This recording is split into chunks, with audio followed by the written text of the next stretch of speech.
It's time for another Q&A. I hope you're keeping well and having a wonderful Sunday. That's when this video goes live, and I hope you checked out yesterday's drop.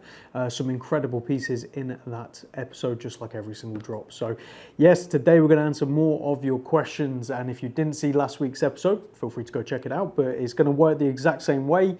Down in the description, all of the questions will be listed. You can skip to specific ones if you so wish.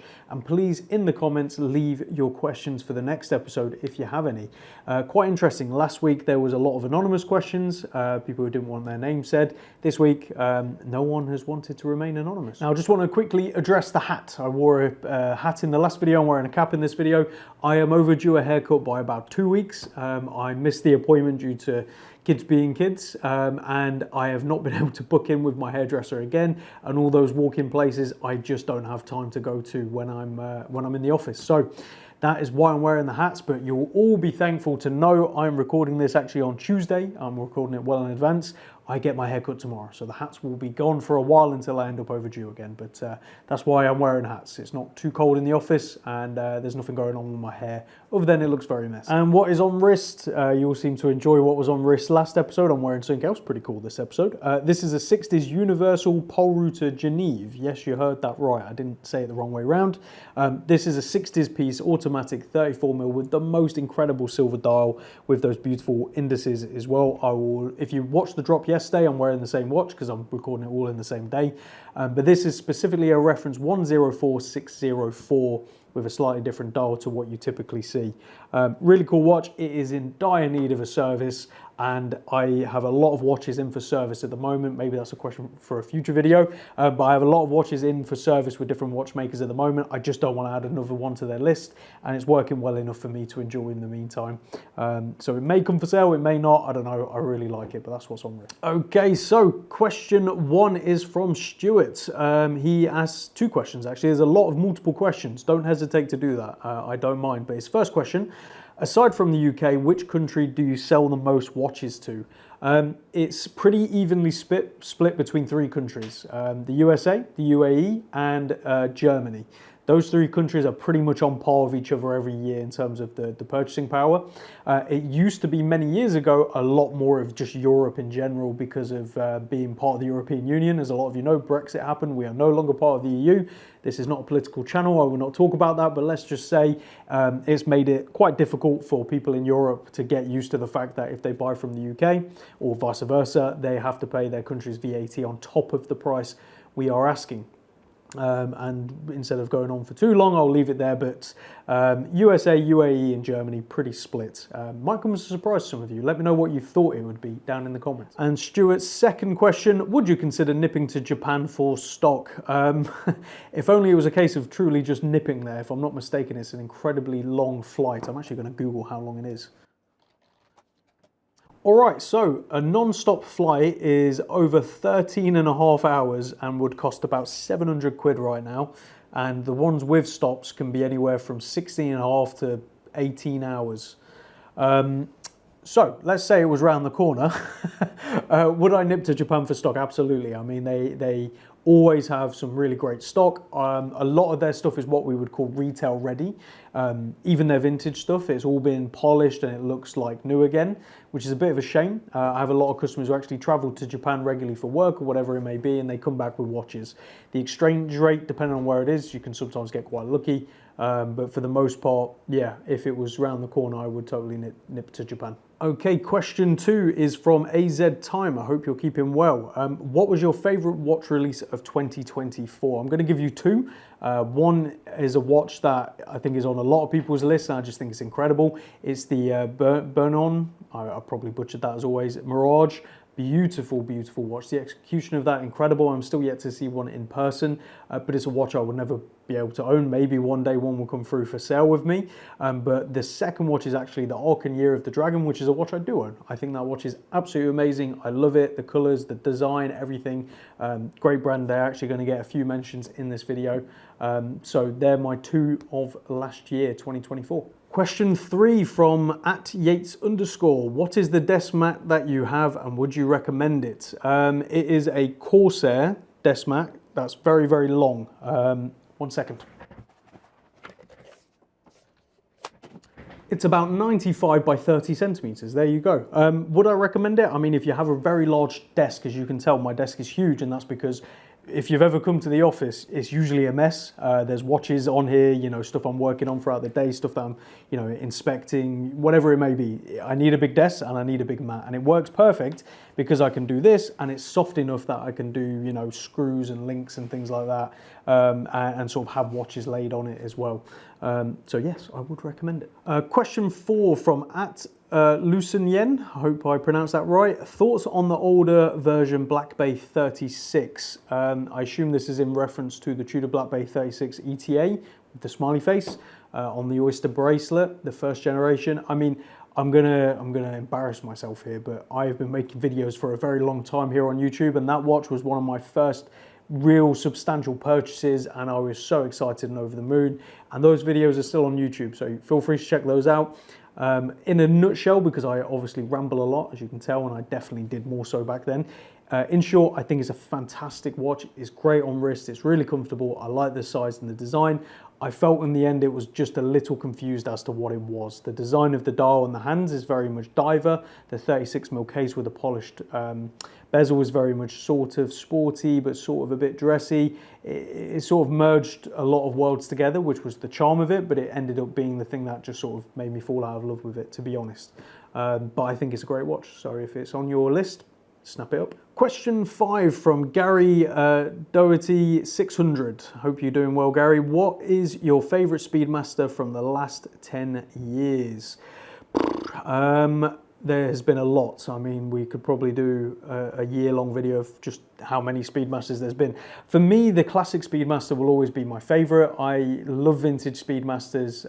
You know, even just the older generation, anything classic Speedmaster Hesselite will get my win. So if I was going to choose something different, it would probably be something a bit more fun, a bit cool.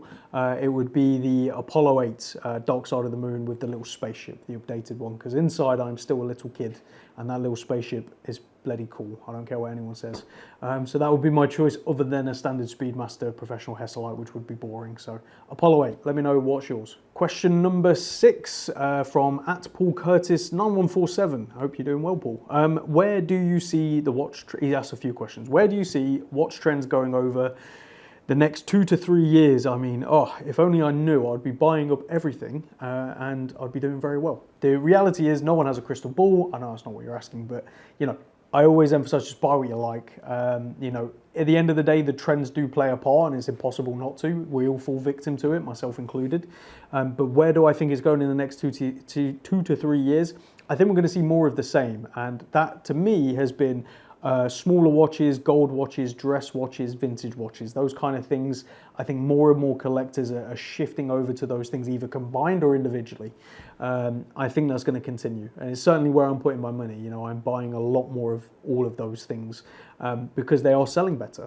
They're selling better than they used to, and also they're just very interesting. The value for money in some of those watches is just exponentially disproportionate compared to like a Rolex for the equivalent amount. And again, that's not saying anything bad on Rolex or other watches of the same value. It just says a lot about those watches at those values. And I think people are really starting to realize that and wake up. Stone dials, I mean, they've done incredibly well. I'm often asked about stone dials. I do think we're sort of towards the top of that. They're always going to do well. I don't think they're ever going to absolutely crash and crumble or go back to the prices they were 10 years ago. But I do think there's not a huge amount of room left. So it's now a case of buying just what you like, rather than what has happened over the past couple of years is a lot of people just buying speculatively on stone dials like lapis and malachites and, you know, you name it. Paul Curtis then asks, which micro brands / independents do you think offer value above their price or could make it, if they choose, into the mainstream? It's obviously a double-edged question there. I think in terms of, I'm going to stick with sort of like micro brands, because I think independents, that's a whole nother field and, you know, a whole nother question as well. But in terms of micro brands, there's a lot that are just doing very well at their price point. I don't think there's a huge amount to say in a like massively positive or negative way. But there are a few that stand out in terms of what they are providing at their price. Christopher Ward being one of them. I don't think they're considered exactly a micro brand anymore, but they're incredible for their price point, and they have if already not made it into the mainstream, I would say. I see Christopher Wards on the wrists of people all the time who are not watch people, just people who have bought a Christopher Ward. That's a testament to making it into the mainstream. So another brand I would say, just off the top of my head, again, I'm going to say Orkin. I think they're doing incredible watches. I really like the designs. I really like the build quality, and the prices are just fantastic. It's just hard to get hold of them because the production numbers are so low, and bless him, he is a little slow with getting them out. I'm sure he won't mind me saying that. And probably it's part of the plan as well, to be honest, and also limitations. Another brand, Clements, I think they are producing some really, really nice watches at their price point, and a brand that not many people talk about. Just recently sold the British Watchmakers Day edition from before. The build quality of that, the design and the finish, is very impressive. So I think they're another brand. I could go on all day. A lot of the brands I think are fantastic, but they're just a few that come to mind initially. Okay, and Paul Curtis, his final question is, finally, you will probably be aware that you were featured on About Effing Time in their Bring Your Own Independent feature. I think it would be amazing to see you have a regular slot on their channel offering a different view covering second-hand markets. Well, thank you. Yes, I was featured on there, I think a little while ago, which was very kind of them. And if it's the one I think it is, it's... there was a Universal Geneve Unisonic, which I wish I kept, that got a lot of attention, and rightfully so. If I'm not mistaken, About Effing Time are sort of done now. They did the reunion, but they're not making the videos anymore. But I mean, I'm always open to doing podcasts and being on the camera and being featured in things. So if anyone's watching out there, you run a show or do anything like that and you want me on, just shoot me a message. Happy to be involved. And the final questions is from Justin Galore 123. His first question is, with your long appointments, do you ever get time wasters coming back and never buying? Do you have to start ignoring their emails?